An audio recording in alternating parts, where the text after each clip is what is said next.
আমি মনে করি তার ছবিটা মানে নামিয়ে ফেলাটা উচিত হয়। বঙ্গভবন থেকে বঙ্গবন্ধু শেখ মুজিবুর রহমানের ছবি সরানো ইস্যুতে বক্তব্যের সংশোধনী দিয়েছেন বিএনপির সিনিয়র যুগ্ম মহাসচিব অ্যাডভোকেট রুহুল কবির রিজভী। মঙ্গলবার দুপুরে সহ দপ্তর সম্পাদক মোহাম্মদ মনির হুসাইনের সই করা বিবৃতিতে এই সংশোধনী দেয়া হয়।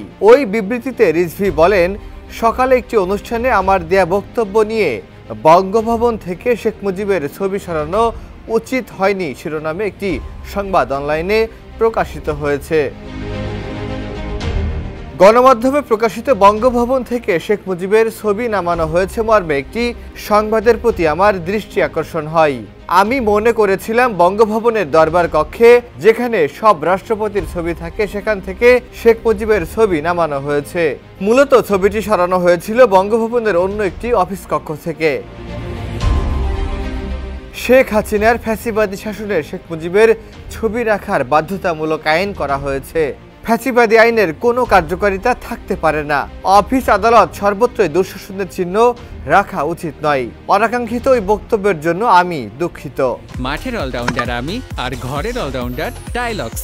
টাইলক্স টয়লেট ক্লিনার, ক্লিন মানেই টাইলক্স।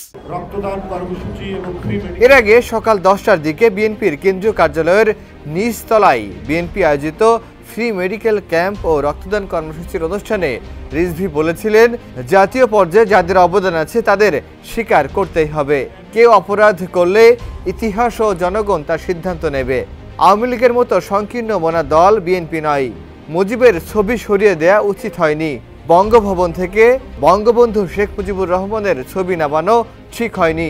খন্দকার মোশতাকও তার ছবি নামিয়েছিলেন, আর জিয়াউর রহমান আবার টাঙিয়েছিলেন সেই ছবি। ডেস্ক রিপোর্ট, সমকাল।